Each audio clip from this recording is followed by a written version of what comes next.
जय श्री कृष्णा। भाद्रपद मास भगवान श्री विष्णु का प्रिय मास है। इस मास में की गई उनकी पूजा अर्चना और सेवा मनुष्य को अनंत गुना अधिक फल प्रदान करती है। और आज है भाद्रपद मास की पूर्णिमा तिथि। पूर्णिमा तिथि भगवान श्री हरि का पूजन करने के लिए, पितरों को तर्पण, श्राद्ध, पिंडदान इत्यादि करने के लिए अत्यंत महत्वपूर्ण है।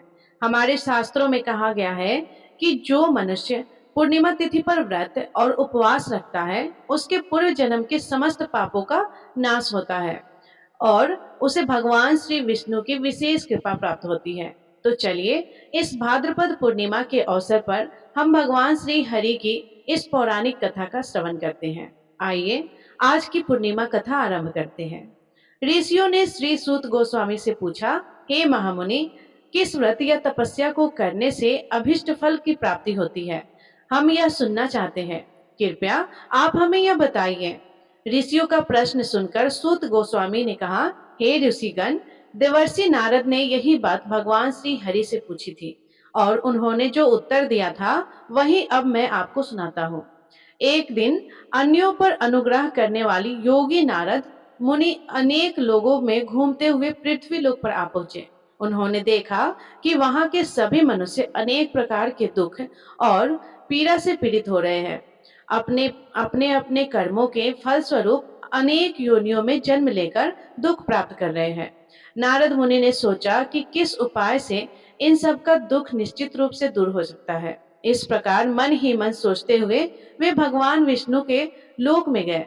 वहां जाकर उन्होंने शंख चक्र गदा पदाधारी वनमाला से विभूषित शुक्ल वर्ण चतुर्भुज भगवान नारायण को देखा, उन्हें प्रणाम किया और फिर उनसे पूछा। नारद जी ने कहा कि हे प्रभु, आप मन और वाणी से अतीत और अनंत शक्ति है, आदि मध्य और अंत से रहित है, भक्तों के दुख का नाश करने वाले हैं। मैं आपको नमस्कार करता हूँ। भगवान विष्णु ने नारद मुनि से यह स्तुति सुनकर उनसे कहा, हे महाभाग, आप किस प्रयोजन से यहाँ आए हैं और आपके मन में क्या अभिलाषा है? बताइए, मैं आपकी सभी बातों का उत्तर दूंगा। भगवान के द्वारा ऐसा कहने पर नारद मुनि ने कहा, हे प्रभु, मृत्यु लोक में मनुष्य पाप कर्मों के कारण अनेक योनियों में जन्म लेकर नाना प्रकार से क्लेश पा रहे हैं, अपने अपने पापों का फल भुगत रहे हैं। हे नाथ, उनके वे सारे क्लेश सहज में ही कैसे दूर हो सकते हैं? अगर आपकी मुझ पर कृपा है तो कृपया मुझे वह बताइए, उसी को सुनने की मेरी इच्छा है। यह सुनकर भगवान ने कहा, हे वत्स, लोगों के प्रति अनुग्रह होने के कारण तुमने बड़ी अच्छी बात पूछी है, जिसके करने से मनुष्य मोह से मुक्त हो जाता है, और वो मैं अब तुम्हें सुना रहा हूँ। ध्यान से सुनो। एक अत्यंत पवित्र व्रत है जो स्वर्ग या फिर पृथ्वी पर अत्यंत दुर्लभ है। मैं स्नेहवश आज उसी को तुम्हारे समक्ष प्रकट करता हूँ। और इस व्रत का नाम है सत्यनारायण व्रत, और इसकी विस्तार से विधि भी बताऊंगा। इस व्रत का सम्यक रूप से अनुष्ठान करने पर इस लोक में सुख भोग कर मनुष्य परलोक में मोक्ष को प्राप्त करता है। यह सुनकर नारद मुनि अत्यंत प्रसन्न हुए और उन्होंने कहा, हे प्रभु, इस व्रत का क्या फल है, इसकी क्या विधि है और किसने यह व्रत किया था और कब किया था, यह सभी बातें भी आप मुझे विस्तार पूर्वक बताइए। यह सुनकर भगवान श्री विष्णु ने कहा, हे नारद, इस व्रत से दुख सुख आदि का नाश होता है, धन और धान्य की वृद्धि होती है। यह व्रत सौभाग्य, संतति और सर्वत्र विजय प्रदान करने वाला है। मनुष्य भक्ति और श्रद्धा के साथ किसी भी दिन यह व्रत कर सकता है, लेकिन विशेष रूप से सत्यनारायण देव निशामुख अर्थात संध्या के समय पूर्णिमा के दिन पूजे जाने पर अधिक संतुष्ट होते हैं। धर्मपरायण मनुष्य ब्राह्मण और बंधु बांधवों के साथ अगर यह व्रत करता है, भक्ति के द्वारा भोग लगाता है, तो भगवान श्री सत्यनारायण उनसे विशेष रूप से प्रसन्न होते हैं। इसके लिए भोग उत्तम पदार्थों का होना चाहिए। भोग सवा के हिसाब से होना चाहिए। केला, घी, दूध, गेहूं, गेहूं का आटा, गेहूं का आटा ना मिलने पर चावल का आटा और चीनी अथवा गुड़ का भोग लगाना चाहिए। यह सभी चीजें परिमाण में सवा के हिसाब से होनी चाहिए और सभी को एकत्रित करके निवेदित करना चाहिए। तत्पश्चात घर के लोगों के साथ कथा सुनकर ब्राह्मण को दक्षिणा देनी चाहिए और इसके बाद ब्राह्मणों को प्रसाद खिलाकर अपने बंधु बांधवों के साथ भक्ति पूर्वक स्वयं ग्रहण करना चाहिए और भगवान के सामने प्रेम वश नृत्य और संकीर्तन करना चाहिए। उसके बाद स्तुति करके भगवान सत्यनारायण का स्मरण करते हुए घर जाना चाहिए। इस प्रकार करने पर मनुष्यों को निश्चय ही मनोवांछित फल प्राप्त होता है। विशेषकर इस कलयुग में सत्यनारायण व्रत के अतिरिक्त पृथ्वी पर अभीष्ट सिद्धि का और कोई उपाय नहीं है। पूर्व काल में एक ब्राह्मण इस व्रत को करके कृतकृत्य हो गए थे। तो आइए अब उनकी कथा सुनते हैं। काशीपुर ग्राम में एक निर्धन ब्राह्मण रहते थे। वे भूख और प्यास से व्याकुल होकर सदैव पृथ्वी पर भ्रमण करते। ब्राह्मण को दुखी देखकर ब्राह्मण प्रिय भगवान वृद्ध ब्राह्मण का रूप बनाकर उसके पास आते हैं और उनसे आदर के साथ पूछते हैं कि हे ब्राह्मण देव, आप किस लिए यहाँ पर अत्यंत दुखी होकर संपूर्ण पृथ्वी पर भटक रहे हैं?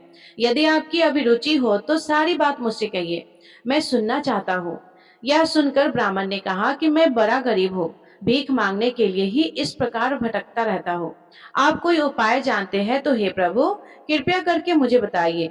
यह सुनकर वृद्ध ब्राह्मण ने कहा, सत्यनारायण विष्णु भगवान मनचाहा फल देते हैं। हे द्विज श्रेष्ठ, आप सत्यनारायण भगवान का उत्तम व्रत कीजिए। मनुष्य इस व्रत को करके सभी दुखों से मुक्त हो जाता है। इस प्रकार वृद्ध बने हुए सत्यनारायण ब्राह्मण को आदर पूर्वक व्रत की पूरी विधि बताकर वहां से चले गए। तत्पश्चात उस ब्राह्मण ने मन ही मन भगवान का चिंतन किया और घर वापस आया। उन्होंने समझा कि नारायण ने ही मुझको यह व्रत बताया है, इसलिए मैं इस व्रत को अवश्य करूंगा। और ब्राह्मण इसी सोच विचार में रहे। उनको रात्रि में नींद नहीं आई। प्रातःकाल उठते ही मैं सत्यनारायण व्रत करूंगा, यह संकल्प लेकर वे ब्राह्मण भिक्षा के लिए गए। उस दिन ब्राह्मण को भिक्षा में प्रचुर द्रव्य की प्राप्ति हुई। उसके द्वारा उन्होंने बंधु बांधवों के साथ सत्यनारायण भगवान का व्रत किया और उस व्रत के प्रभाव से वे श्रेष्ठ ब्राह्मण समस्त दुखों से छूटकर संपूर्ण संपत्ति से संपन्न हो गए और तब से वे प्रत्येक मास सत्यनारायण भगवान का व्रत करने लगे। कथा को आगे बढ़ाते हुए भगवान श्री विष्णु ने कहा कि वे उत्तम ब्राह्मण वृद्ध रूपधारी नारायण के द्वारा व्रत को जानकर सभी पापों से मुक्त हो गए थे और उन्होंने दुर्लभ मोक्ष की प्राप्ति की थी। हे नारद, जिस समय इस व्रत का पृथ्वी में प्रचार होगा उसी समय मनुष्यों के समस्त दुख नष्ट हो जाएंगे। इस कथा को सुनाते हुए श्री सूत गोस्वामी ने ऋषियों से कहा, हे ब्राह्मण गणों, भगवान नारायण ने महात्मा नारद को जैसा कहा था वैसा ही मैंने आप लोगों से कहा है। अब और क्या कहो बताइए। तब ऋषियों ने फिर से पूछा, हे प्रभु, इसके बाद पृथ्वी पर इस व्रत का अनुष्ठान किस मनुष्य ने किया था? यह सब भी हम सुनना चाहते हैं। इस विषय में हमारे मन में बड़ी श्रद्धा उत्पन्न हो गई है। तब सूत गोस्वामी ने कहा, हे मुनियों, उसके बाद पृथ्वी पर किसने यह व्रत किया था? अब यह सुनिए।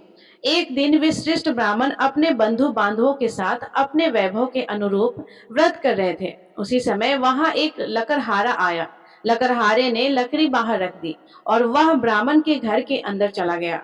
उस समय वह प्यास से पीड़ित था। उन ब्राह्मण को कार्य में लगे देखकर प्रणाम करके उनसे पूछा, हे महाराज, आप यह क्या कर रहे हैं? तब ब्राह्मण ने कहा कि यह सत्यनारायण का व्रत है। यह व्रत दुख दरिद्र का नाश करता है, सब प्रकार की इच्छाओं की वस्तु पूर्ति करता है और पुत्र पौत्र आदि की वृद्धि करता है। इस व्रत के प्रभाव से ही धन धान्य आदि महान समृद्धियों से मेरा घर भर गया है। ब्राह्मण की इस बात को सुनकर लकड़हारे को बड़ा हर्ष हुआ। वह जल पीकर और प्रसाद लेकर स्थिर मन से सत्यनारायण देव का चिंतन करता हुआ नगर में गया।